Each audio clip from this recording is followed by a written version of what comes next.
ربا تو راضی تے سارا جگ راضی.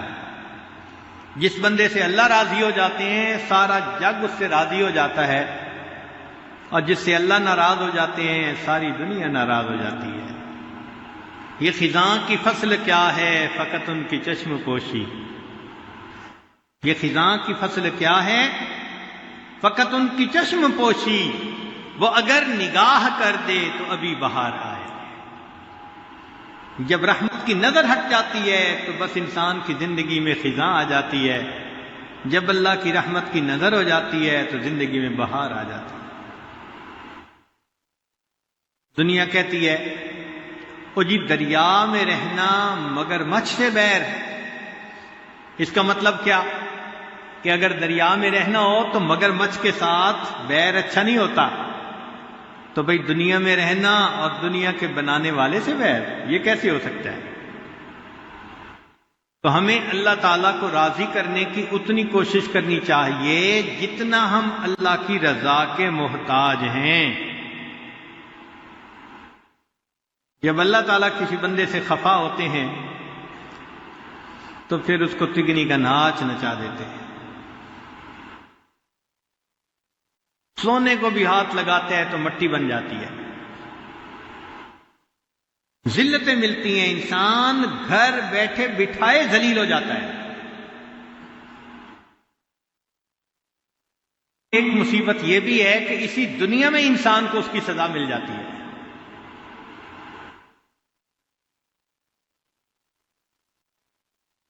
ایک فرسٹ کلاس گزیٹڈ آفیسر کا واقعہ ذرا سنا دو بات مکمل کرنے سے پہلے. ایک صاحب تھے گریڈ 21-22 کے، وہ آفیسر تھے، کروڑوں پتی، رشوت کا مال خوب جمع کیا تھا. اللہ کی شان کہ اس نے ایک جگہ پر کوٹھی بنائی اور کوٹھی مسجد کے بالکل قریب تھی. جب وہ وہاں شفٹ ہوئے تو رات کو سوئے ہوئے تھے کہ فجر کی اذان دی مؤذن نے. تو جب سپیکر پہ اذان ہوئی تو اس کی آنکھ کھل گئی. تو یہ بڑا غصے ہوا کہ مولوی صاحب نے میری نیند خراب کر دی. اگلے دن اس نے مؤذن کو بلوایا اور اس کو ڈانٹا کہ میں اس وقت سویا ہوا ہوتا ہوں اور میری نیند خراب ہوتی ہے، تم آئندہ کے بعد سپیکر پہ اذان مت دیا کرو. وہ مؤذن بیچارہ اس نے لوگوں کو بتایا کہ جی میں فجر کی اذان تو سپیکر میں نہیں دے سکتا، یہ صاحب منع کرتے ہیں. محلے کے جو بوڑھے تھے انہوں نے کہا کہ بھائی مسلمانوں کا ملک ہے، ہم بوڑھے لوگ تو گھڑی سے وقت بھی نہیں دیکھ سکتے، ہم تو اذان کے انتظار میں ہوتے ہیں کہ اذان آئے تو ہم مسجد پہنچیں. تو میاں آپ اذان دو، ان کو بتا دو کہ اگر ان کو بری لگتی ہے تو یہ گھر کہیں اور بنا لیں، مسجد کے ساتھ گھر کیوں بنایا. اگلے دن مؤذن نے پھر اذان دی، بڑا غصہ آیا. اسی وقت اٹھ کے یہ بندہ مسجد میں آیا اور اس نے آ کے مؤذن کو ایک تھپڑ لگایا. تجھے میں نے کہا تھا کہ تو نے اذان نہیں دینی سپیکر پہ، تو نے کیوں اذان دی، میری نیند خراب کر دی. بس اس کا یہ تکبر تھا کہ اللہ تعالیٰ کی اس پر پکڑ آ گئی. کیا ہوا کہ چند دنوں کے بعد اس پر فالج کا اٹیک ہوا اور اس کے دونوں ہاتھ یوں سینے کے ساتھ لگ گئے. جب دونوں ہاتھ سینے کے ساتھ لگ گئے تو دفتر والوں نے چھٹی، نوکری سے نکال دیا. بہت پیسہ خرچ کیا مگر ٹھیک نہ ہوا. گھر آ گیا. اب اللہ تعالیٰ کی شان کہ تھوڑے دنوں کے بعد سیکنڈ اٹیک ہوا اور اس کے جو نیچے کی ٹانگیں تھیں نا وہ بھی ساتھ لگ گئی. دونوں ہاتھ دونوں ٹانگوں پہ پھالے، یہ گوشت کا لوتھڑا، زندہ لاش. بیوی خدمت کرتی، بچے خدمت کرتے، مگر اس کا مزاج تو شاہانہ تھا نا، افسرانہ مزاج تھا. ذرا ذرا سی بات پہ دوسرے کو گالیاں نکالنا، ڈانٹنا، یہ روز کا معمول تھا۔ گھر میں بھی یہی سلسلہ کہ بیوی سے ذرا کسی چیز کے لانے میں دیر ہوئی تو گالیاں نکالنی شروع کر دی۔ اب بیوی بھی پریشان، بچے بھی پریشان۔ اس نے ایک دن کہا بھی صحیح کہ دیکھیں ہم 24 گھنٹے آپ کی خدمت میں لگے رہتے ہیں اور آپ پھر مجھے بچوں کے سامنے گالیاں نکالتے ہیں، ذلیل کرتے ہیں، تو آپ ایسا نہ کیا کریں۔ اس نے اور گالیاں نکالی۔ جب گالیاں نکالی تو بیوی کو غصہ آیا، اس نے بچوں کو لیا اور لے کے وہ میکے چلی گئی۔ اکیلا پڑا ہوا ہے۔ اب اس نے اپنے بھائی کو پیغام بھیجا کہ بھائی بیوی مجھے چھوڑ کے چلی گئی ہے، آپ آئیں اور مجھے اپنے گھر لے جائیں، تو آپ بھائی ہیں میری خدمت کریں۔ بھائی آیا اور ان کو گھر لے گئے۔ اب وہاں بھابھی اور بچوں نے اس کو خدمت شروع کر دی، مگر اس کا ان کے ساتھ بھی وہی رویہ، ذرا ذرا سی بات پہ ڈانٹ ڈپٹ، غصہ۔ تو ایک دن بھائی نے سمجھایا کہ بھائی میرے بیوی بچے تیرا اتنا خیال کر رہے ہیں اور اتنی خدمت کر رہے ہیں، تو ان کے ساتھ بجائے اس کے کہ محبت کا سلوک کرے، الٹا ان کو تو ڈانٹ ڈپٹ کرتا ہے۔ اس نے بھائی کو بھی ڈانٹنا شروع کر دیا، تو زن مرید بن گیا اور یہ ہو گیا اور وہ ہو گیا۔ جب اس نے بھائی کو ڈانٹا تو اس کے بچوں کو غصہ آیا کہ ہمارے والد صاحب اس کا اتنا خیال کر رہے ہیں اور یہ ہمارے والد صاحب کو ہمارے سامنے گالیاں نکالتا ہے۔ انہوں نے چارپائی اٹھائی اور اس بندے کو اٹھا کے دروازے کے باہر سڑک کے کنارے ڈال دیا۔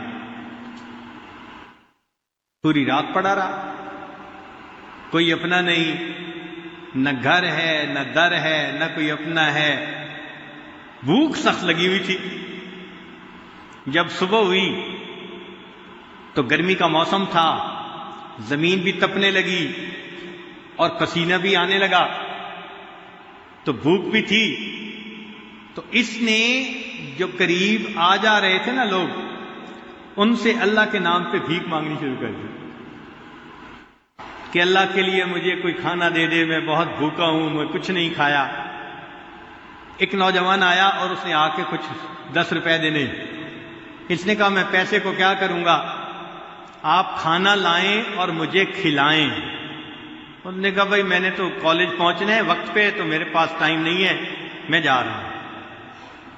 ایک اور آدمی آیا، اس نے اس کو پیسے دینے لگے۔ اس نے کہا بھائی مجھے تو روٹی چاہیے۔ وہ گیا اور قریب ہوٹل سے روٹی لے کے آیا اور اس کو کہا کہ بھئی روٹی لے لو۔ یہ کہنے لگا بھئی مجھے کھلاؤ۔ اس نے کہا بھئی میرے پاس فرصت نہیں، میں نے تو دفتر پہنچنا ہے، یہ روٹی پڑی ہے۔ اس نے کہا اچھا نیچے نہ رکھو، مجھے پکڑا دو۔ اب پکڑے کیسے؟ ہاتھ بھی سینے پہ لگے ہوئے تھے اور پاؤں بھی یوں سینے کے قریب آ گئے تھے، تو پاؤں کے انگوٹھے اور انگلی کے درمیان اس نے روٹی پکڑی اور کتے کی طرح اس روٹی کو توڑ توڑ کے منہ سے کھانے لگا۔ جس کو مال کا اتنا نشہ تھا کہ اذان کے آنے سے اس کی نیند کھل جاتی تھی، اور وہ کہتا تھا کہ تم نے کیوں اذان دی سپیکر پر، آج اس کی یہ حالت ہے کہ اللہ کے نام پہ وہ بھیک مانگ کے کھا رہا ہے اور کتے کی طرح پاؤں میں روٹی کو پکڑ کے منہ سے نوچ نوچ کے کھایا جا رہا ہے۔ اللہ اکبر کبیرہ۔ تو انسان دنیا میں تکبر کرتا ہے مگر اس کی سزا پھر دنیا میں مل کے رہتی ہے۔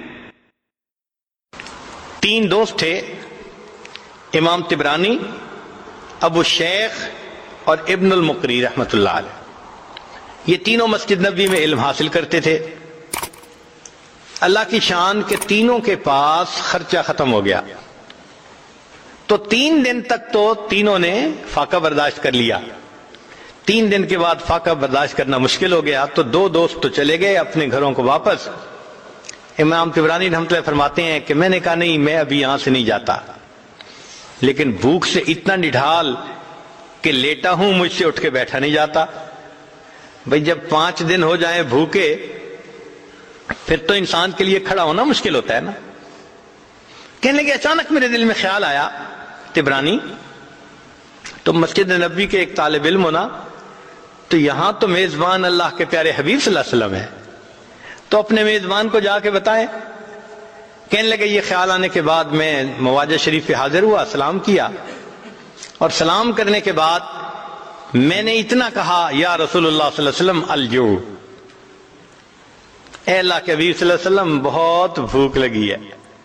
کہتے ہیں پھر اس کے بعد میں مسجد سے باہر نکلا کسی کام کی غرض سے، میں نے دیکھا ایک عربی آدمی وہ ہنڈیا لی ہوئی ہے، روٹیاں ہیں، اور میرا نام پکار رہا ہے۔ جب میں نے اپنا نام سنا تو میں نے پوچھا میرا نام آپ کیسے پکار رہے ہیں؟ وہ کہنے لگا میں مسجد نبوی کا پڑوسی ہوں، ایک دیوار ہے مسجد نبوی کے ساتھ، میں دوپہر کو قیلولہ کرنے کے لیے لیٹا ہوا تھا، خواب میں نبی علیہ الصلوۃ والسلام کا دیدار نصیب ہوا، فرمایا کہ تم مسجد کے پڑوسی ہو اور مسجد میں میرا ایک مہمان بھوکا ہے، اسے کھانا کھلاؤ۔ میری آنکھ کھلی، میں نے دیکھا کہ میری بیوی نے ابھی چولہے سے ہنڈیا اتاری تھی، روٹیاں گرم تھیں۔ میں نے کہا کہ اپنے لیے اور کھانا بنا لو، میں یہ محبوب صلی اللہ علیہ وسلم کے مہمان کو کھانا کھلانے کے لیے جا رہا ہوں، میں اس وقت سے دروازے پر آ کر تمہارا نام پکار رہا ہوں۔ یہ علم کی طلب کرنے والے اللہ اور اس کے رسول صلی اللہ علیہ وسلم کے ہاں ایسا مقام رکھتے ہیں۔ چنانچہ ایک آخری واقعہ سنا کر یہ عادل اپنی بات کو سمیٹتا ہے۔ ایک محدث گزرے ہیں امام بقی الدین ابن مخلد رحمۃ اللہ علیہ، ان کا تذکرہ امام ذہبی رحمۃ اللہ علیہ نے سیر اعلام النبلاء اس میں کیا ہے۔ یہ اسپین کے رہنے والے تھے اور ان کی عمر 20 سال تھی۔ اب ذرا غور کیجئے کہ 20 سال کا نوجوان، اس میں تو دنیا کی تمنائیں، خواہشات، شہوتیں اتنی ہوتی ہیں کہ علم کی طلب اس کے اندر بہت کم ہوتی ہے، اور یہ علم کی طلب کے اندر ایسے ڈوبے ہوئے تھے کہ ہر قربانی کے لیے تیار۔ کہتے ہیں میں نے ایک بڑی کشتی کے اوپر سواری کر لی اور مجھے بہت سارا وقت، حصہ جو ہے سفر کا، وہ سمندر کے ذریعے طے کرنا تھا۔ اللہ کی شان، ہماری کشتی وہ طوفان میں گر گئی، ہائی ٹائیڈ کے اندر گر گئی، اور جب ہائی ٹائیڈ کے اندر کشتی گر جائے تو ایسے لگتا ہے کہ ابھی الٹ جائے گی۔ ہم لوگوں کو بیماری ہو گئی، جو پیٹ میں تھا وہ سب ہم نے کہہ کر دی، طبیعت خراب، کچھ کھانے کو دل نہیں چاہتا، پھر ہمارے پاس پینے کو پانی بھی نہ رہا تو ہم سمندر کا نمکین پانی پیتے تھے۔ پھر ایک وقت آیا کھانے کو بھی کچھ نہ رہا، ہمیں 1.5-2 مہینے وہاں طوفان نے گھیرے رکھا، ہم سفر نہیں کر سکے۔ اب کپڑے بھی میلے، نان نفقہ بھی ختم، اور سمندر کے اندر ہم اپنی موت کے انتظار میں۔ مگر اللہ کی شان کہ اللہ رب العزت نے حفاظت کرنی تھی، طوفان ختم ہوا اور ہمارا سفر شروع ہوا، اور ایک وقت آیا کہ ہماری کشتی کنارے لگی۔ میں نیچے اترا، اپنی گٹھڑی میں نے اپنے کندھے پر اٹھائی، سر پہ اٹھائی، اور میں نے سفر شروع کیا، اس لیے کہ مجھے کئی 100 میل کا سفر پیدل کرنا تھا۔ جانا کہاں تھا؟ بغداد جانا تھا، امام احمد بن حنبل رحمۃ اللہ علیہ سے حدیث پڑھنے کے لیے۔ یہ ان کے دل کی تمنا تھی۔ کہتے ہیں کہ میں دن رات پیدل چلتا رہا، سفر کرتا رہا، حتیٰ کہ جب میں نے بغداد شہر کو دیکھا نا آنکھوں کے سامنے، تو میرے جسم نے جواب دے دیا، اتنی تھکن تھی، میں ایک درخت کے نیچے گٹھڑی کو رکھ کر لیٹ گیا اور بہت گہری نیند سو گیا۔ جب سو کے اٹھا تو میں نے کہا کہ چلو میں شہر جاتا ہوں، تو میں نے راستے میں ایک بندے کو آتے ہوئے دیکھا۔ میں نے اس بندے کو سلام کر کے پوچھا کہ سناؤ امام احمد بن حنبل کا کیا حال ہے؟ اس نے کہا کیوں پوچھ رہے ہو؟ میں نے کہا میں اتنا دور سے سفر کر کے ان سے علم حاصل کرنے کے لیے آیا ہوں۔ اس بندے نے ٹھنڈی سانس لی، اے نوجوان تمہاری یہ خواہش پوری نہیں ہو سکے گی۔ کیوں؟ اس نے کہا کہ حاکم وقت امام احمد بن حنبل سے کسی وجہ سے ناراض ہو گیا ہے، اس نے ان کو گھر میں نظر بند کر دیا ہے، نہ کوئی بندہ ان سے مل سکتا ہے نہ وہ کسی بندے سے مل سکتے ہیں، تم تو علم حاصل نہیں کر سکو گے۔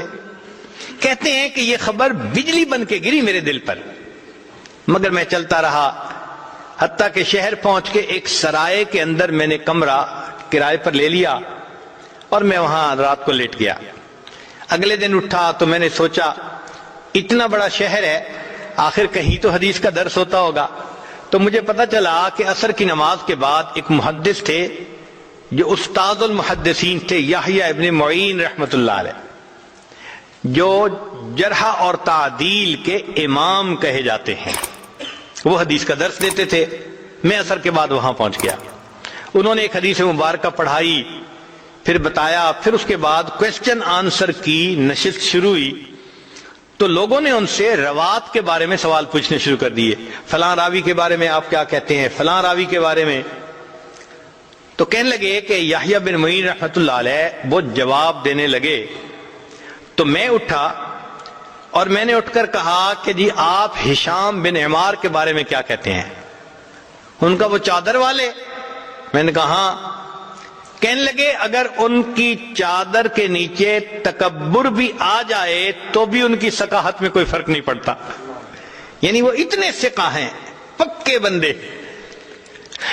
پھر میں نے دوسرا کوسچن پوچھنا شروع کیا، تو جو قریب والے تھے انہوں نے میرا کرتا پکڑ کے کھینچا۔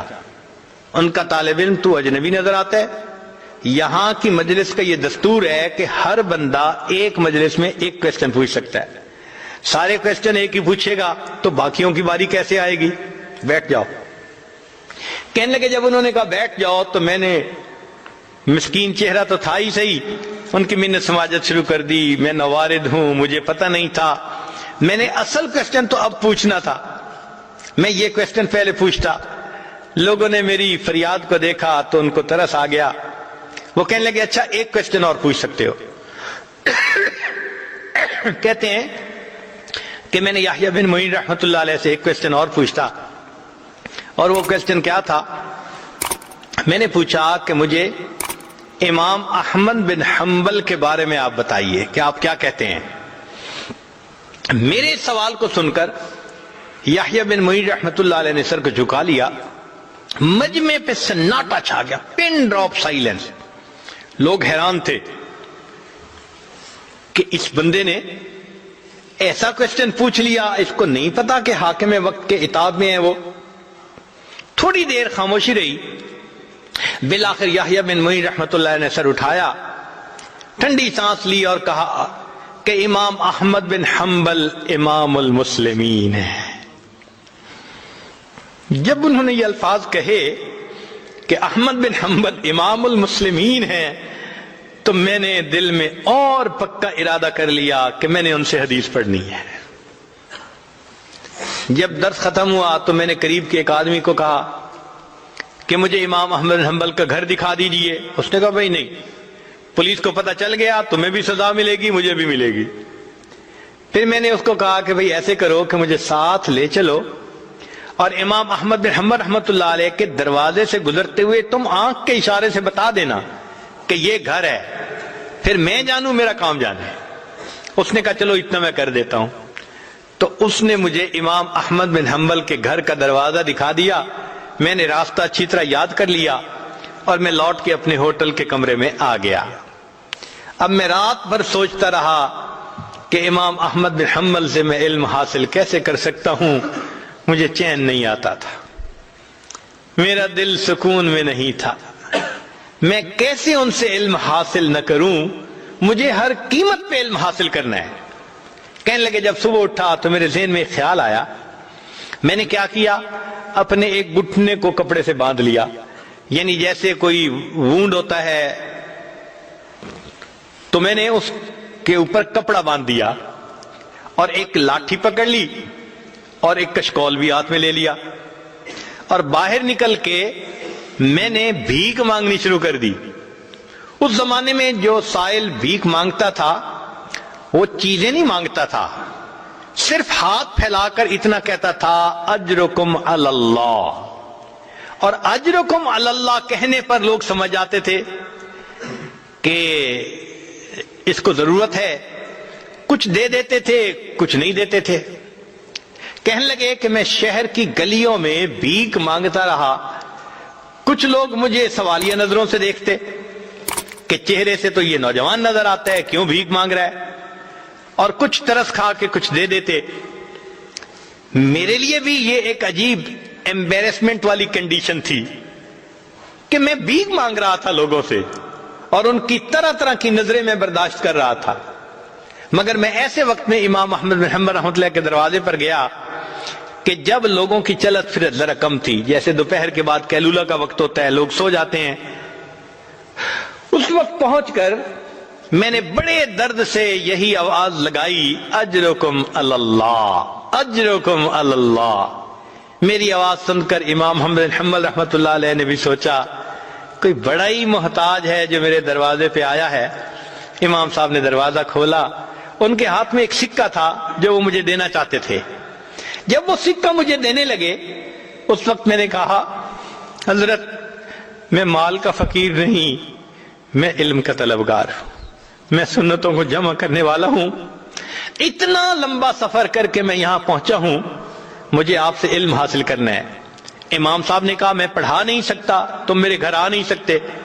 میں نے کہا حضرت میں سارا دن بھیک مانگتا رہوں گا کہ لوگ مجھے بھکاری سمجھیں، مگر اس وقت میں آپ کے دروازے پر آ کر صدا لگاؤں گا، آپ یہی سکہ لے کر دروازہ کھول دینا، اگر کوئی بندہ موجود ہو تو سکہ دے کے چلے جانا، اور اگر بندہ موجود نہ ہو تو کچھ احادیث مجھے سنا دینا۔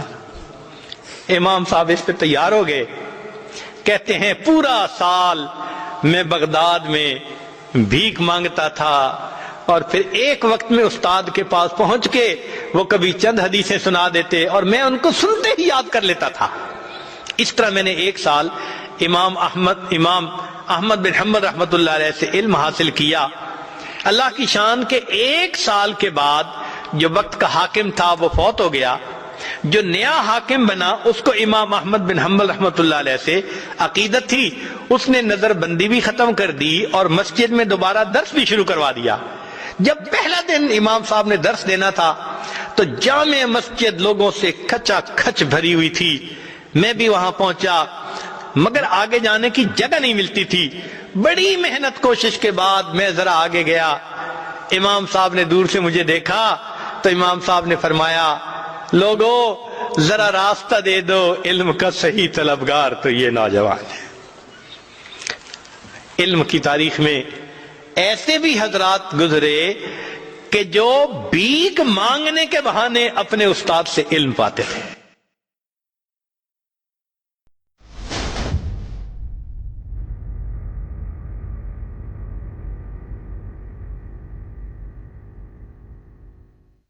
چنانچہ حضرت خانوی رحمۃ اللہ نے واقعہ لکھا ہے، چند بھائی تھے تو جائیداد کی تقسیم میں کوئی جھگڑا ہونے لگا۔ ایک نے کہا کہ بھائی مجھ سے جھگڑو نہیں، آپ ساری جائیداد خود لے لو اور والدین کی خدمت والا کام یہ مجھے دے دو، میں چاہتا ہوں ان کی خدمت کروں۔ چنانچہ اس نے والدین کی خدمت کی اور بھائی جائیداد کا پورا حصہ لے کے بڑے خوش ہو گئے۔ والدین جب دنیا سے رخصت ہوئے تو وہ اس سے خوش تھے اور اس کو دعائیں دیتے تھے، مگر اس کے پاس چونکہ وسائل نہیں تھے تو غربت کی زندگی تھی۔ ایک دن اس نے خواب دیکھا، کوئی کہنے والا کہہ رہا ہے کہ فلان جگہ پر 10 دینار پڑے ہیں، جا کے لے لو۔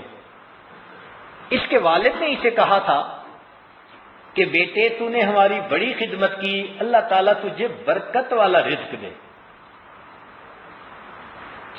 اس کے دماغ میں یہ لفظ بیٹھا ہوا تھا، برکت والا رزق۔ تو خواب میں یہ پوچھتے ہیں کہ اس میں برکت ہے یا نہیں؟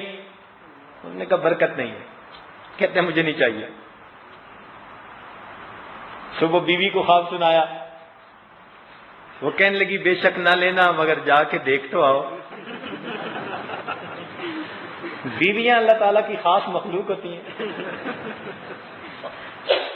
اس نے کہا نہیں، جب میں نے لینا نہیں تو میں نے جانا بھی نہیں۔ اگلی رات پھر خواب آیا، کسی نے کہا کہ جاؤ 1 دینار رہ گیا لے لو۔ اس نے کہا برکت ہوگی اس میں؟ اس نے کہا ہاں برکت ہوگی۔ چنانچہ یہ صبح گیا اور 1 دینار اس نے لے لیا۔ جب واپس آ رہا تھا تو دل میں خیال آیا کہ کھانے کا وقت ہے، کئی دن ہوئے گھر میں اچھا کھانا نہیں پکا، تو چلو میں مچھلی جیسا مچھلی خریدی، گھر لایا۔ اس کی بیوی نے جب مچھلی کاٹی تو مچھلی کی پیٹ سے ایک اتنا قیمتی ہیرا نکلا کہ جب اس نے جا کر جیولر کے پاس بیچا تو پوری زندگی کا خرچہ اسے اللہ نے عطا فرما دیا۔ یہ برکت والا رزق ہوتا ہے جو بندے کی ضرورتوں کے لیے کافی ہو جاتا ہے۔ سبحان اللہ، اللہ والوں کے رزق میں یہی برکت ہوتی ہے۔ ہمارے ایک پرچیز مینیجر تھے، ان کے ہاں اولاد نہیں ہوئی شادی کے 5-6 سال تک۔ ان کی بیوی نے انہیں بہت تنگ کیا کہ جائیں کسی اللہ والے کے پاس، کوئی دعا کروائیں، ڈاکٹر لوگ تو کہتے ہیں کہ سب ٹھیک ہے۔ وہ کہنے لگے کہ میں نے جب پوچھا تو مجھے ایک نیک بزرگ لاہور میں تھے، ان کے بارے میں کسی نے بتایا، تو میں ان کو ملنے چلا گیا۔ ان کا ایک خادم تھا، اس نے مجھے بٹھایا اور کہا جی کہ حضرت ابھی آتے ہیں، مصروف ہیں۔ اس دوران جب وہ گھر جانے لگا نا تو کپڑا ہٹا تو میں نے دیکھا کہ وہ بزرگ نفلیں پڑھ رہے تھے۔ تو میں بڑا متاثر ہوا کہ فرض نماز کا وقت تو نہیں، یہ تو کوئی چاشت کا وقت ہوگا، تو یہ کھڑے نفلیں پڑھ رہے ہیں۔ اتنے میں خادم نے آ کر مجھے شربت کا گلاس بھی پلایا، گرمی کا موسم تھا۔ میں نے کہا بھی صحیح، آپ نے کیوں تکلف کیا؟ اس نے کہا جی حضرت کا حکم ہے، اگر میں آپ کو یہ نہیں پلاؤں گا تو مجھے جواب دینا پڑے گا۔ تو منتیں بھی کی اور شربت پلا بھی دیا اس نے۔ کہنے لگا میں اور متاثر ہوا۔ تھوڑی دیر میں وہ بزرگ آئے اور معذرت کرنے لگے کہ جی معاف کرنا، میں کسی کام میں مصروف تھا، میں آ نہیں سکا۔ کہنے لگا میں اور متاثر ہوا کہ کوئی اور ہوتا تو کہتا میرے معمولات چل رہے تھے اور میرے تو اوقات ہوتے ہیں، کیا ہوتا ہے، اور یہ چھپا رہے ہیں کہ میں مصروف تھا۔ میں نے انہیں کہا جی کہ مجھے کچھ آپ دیں اس بارے میں۔ انہوں نے کہا بھئی کیا دینا، بس میں دعا کر دیتا ہوں، اللہ تعالیٰ خیر کا معاملہ فرما دیں گے، تم اللہ تعالیٰ کی طرف توجہ رکھو۔ لگتا تھا کہ وہ عامل نہیں تھے، وہ کامل تھے۔ آج لوگ عاملوں کے پیچھے بھاگتے ہیں، اور خدا کے بندو کاملوں کے پاس آؤ۔ تو انہوں نے دعا کر دی۔ جب میں رخصت ہونے لگا تو میں نے ان کو اس زمانے میں 5 روپے ہدیہ دینا چاہے، تو انہوں نے کہا نہیں اس کی تو کوئی ضرورت ہی نہیں۔ میں نے کہا حضرت ہر آنے والے کو آپ کھلاتے پلاتے بھی ہیں، لوگ بھی آتے رہتے ہیں، تو آپ میرا بھی حصہ ڈال لیجئے۔ وہ کہنے لگے نہیں نہیں، میں کچھ کتابوں کا بھی کام ساتھ کرتا ہوں اور اللہ تعالیٰ اس سے مجھے 50 روپیہ مہینہ کے دے دیتے ہیں اور میرے پیسے تو ختم ہی نہیں ہوتے۔ وہ کہنے لگے کہ آج تک وہ منظر میری آنکھوں میں ہے کہ اس اللہ والے نے کیسے کہا کہ میرے 50 روپے ختم ہی نہیں ہوتے۔ یہ برکت ہوتی ہے۔ جنید بغدادی رحمۃ اللہ کا ایک مرید تھا، حضرت میرا حج پہ جانے کا ارادہ، وسائل نہیں ہے، فرمان لگے اچھا یہ چونی لے جاؤ، ضرورت پڑے تو خرچ کر لینا۔ وہ جیسے ہی گاؤں سے باہر نکلا، ایک قافلہ جا رہا تھا، اس سے سلام دعا آئی، پوچھا بھئی کہاں جا رہے ہو؟ اس نے کہا ارادہ تو میرا حج پہ ہے جانے کا۔ انہوں نے کہا بھئی ہمارا ایک بندہ جانا تھا اور نہیں جا سکا تو سواری خالی ہے، تو آؤ بیٹھ جاؤ اونٹ کے اوپر۔ لو جی سواری بھی مل گئی، وہ کھانے بھی کھلاتے، اس کی خدمت بھی کرتے، اس نے حج بھی کیا۔ جب واپس آنے کا وقت ہوا تو مکہ مکرمہ سے باہر نکلا تو ایک دوسرے قافلے والے مل گئے۔ انہوں نے بھی دیکھ کے پوچھا بھئی کہاں جانا ہے؟ اس نے کہا فلاں جگہ۔ وہ کہنے لگے ہم نے تو اس سے بھی آگے جانا ہے، ہمارے پاس ایک بندہ تھا وہ یہیں رہ گیا، تو سواری خالی ہے، آنے تو بیٹھ جاؤ۔ یہ بیٹھ گیا، انہوں نے بھی سارا راستہ اس کی خدمت کی، کھانے کھلائے۔ شاہانہ حج کرنے کے بعد یہ اللہ کا فقیر واپس اپنی بستی میں آیا، حضرت سے ملا اور حضرت کو پوری کارگزاری سنائی۔ حضرت نے فرمایا وہ کتنا خرچہ ہوا؟ کہنے لگا پورے سفر میں کوئی نہیں، تو میں میری چونی واپس کر دوں۔ سچی بات ہے، اللہ والوں کی چونی خرچ ہی نہیں ہوتی۔ کاش کہ ہم اس کا کبھی مزہ لیں نا، کہ دل میں یقین توکل کو مضبوط کر کے ابتدا کے جو تھوڑے سے حالات ہوتے ہیں نا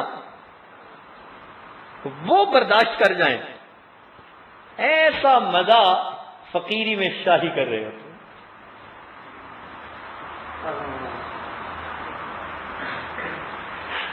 ہمارے سلسلہ کے ایک بزرگ تھے، حضرت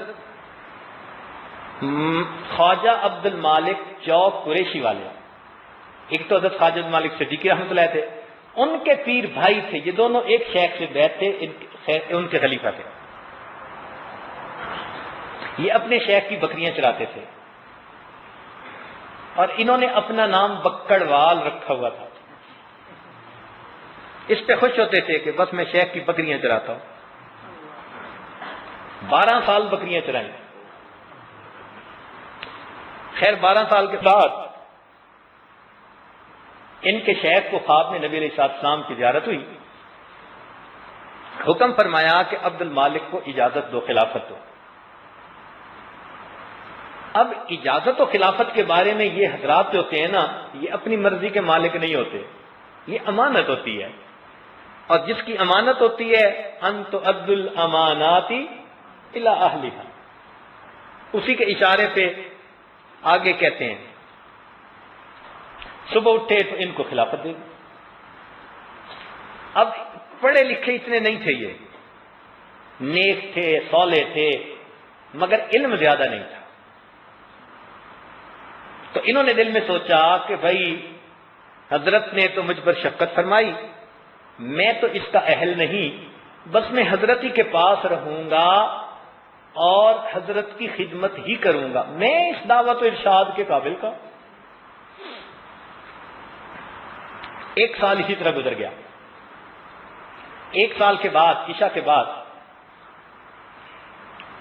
اپنے شیخ کے ساتھ بیٹھے ہوئے کہ اچانک خواجہ فضل علی قریشی رحمۃ اللہ نے ان کو غصے کی نظر سے دیکھا، تو کہنے لگے کہ میرے پاؤں کی زمین نکل گئی۔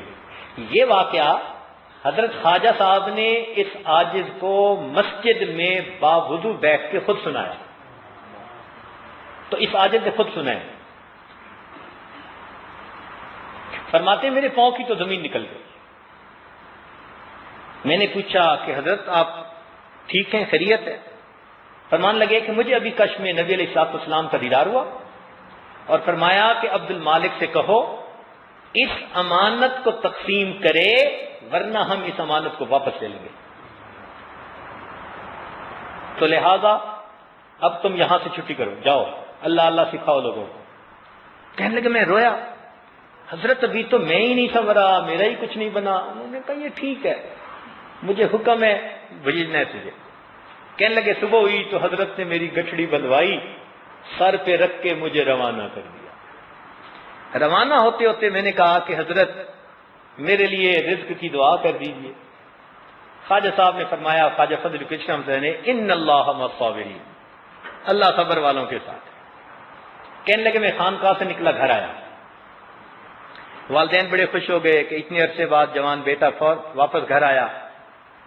میں نے وہاں رہنا شروع کر دیا، اب سارا دن خود بھی اللہ اللہ کرتا، لوگوں کو بھی کرواتا، تو گھر میں تنگی، گھر والوں نے شادی بھی کر دی۔ اللہ نے ایسی صابرہ بیوی دی کہ جب گھر کے اندر کوئی فاقہ ہوتا تو وہ مجھے اتنا کہتی کہ کوئی پتے ہی لے آئیں کسی درخت کے۔ فرماتے میں پتے لاتا، میں بھی کھاتا، وہ بھی پتے کھاتی، پانی پی کے ہم گزارا کر لیتے۔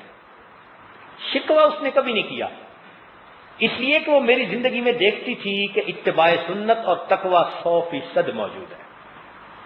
تو وہ میرے ساتھ بڑی مطمئن تھی میری بیوی. اسی حال میں ہم زندگی گزار رہے تھے. اللہ کا کرنا کیا ہوا، ہمارے قریب کے گاؤں کا ایک آدمی حضرت خواجہ فضل کوچی رحمۃ اللہ علیہ کی خانقاہ پہ کچھ دن ٹھہرا ہوا تھا. اس نے گھر واپس آنے کی اجازت مانگی. تو حضرت خواجہ فضل کوچی رحمۃ اللہ علیہ نے ایک 20 کلو کا گٹو، بوری چھوٹی گندم کی، وہ اسے دی اور ساتھ ایک رکہ بھی دیا اور فرمایا کہ عبد المالک کو دے دینا کہ یہ ان کی لنگر کے لیے ہے اور یہ رکہ بھی دے دینا. اس نے کہا بہت اچھا. کہنے لگے گرمیوں کی دوپہر میں گھر میں تھا، اچانک دروازہ کھٹکھٹایا، باہر نکلا تو مجھے پیر بھائی ملا، پسینے میں شراب اور سر پہ بوری رکھی ہوئی.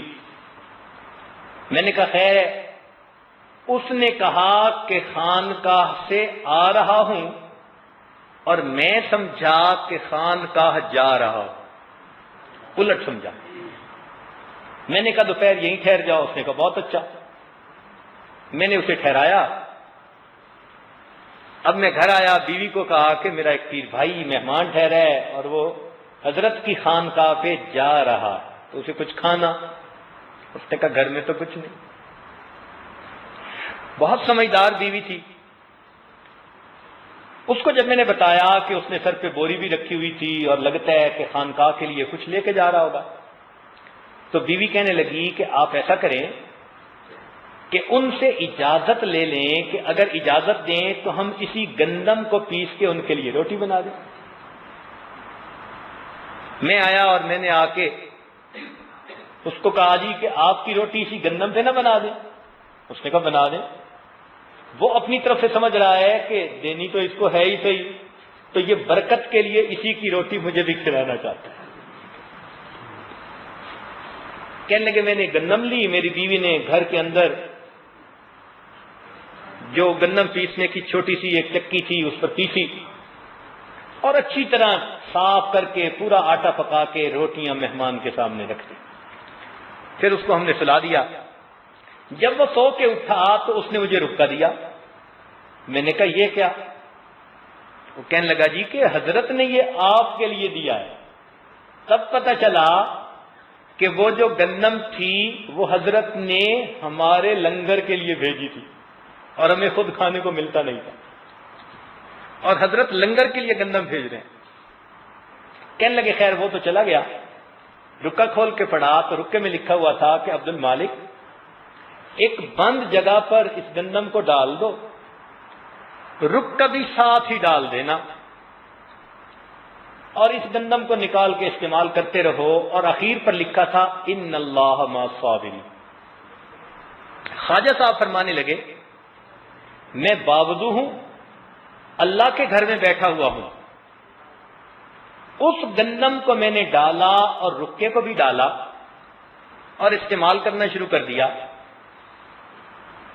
پھر لوگ میرے ہاں آنے لگ گئے، کبھی 5 مہمان کبھی 10 مہمان، تو ان کے لیے بھی اسی میں سے، حتیٰ کہ پھر سالانہ اجتماع ہونے لگا.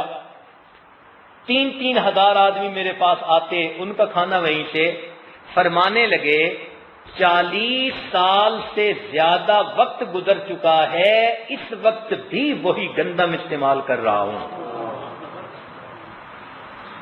یہ اللہ کا ایک ولی مسجد میں باوضو بیٹھ کر بتا رہا ہے.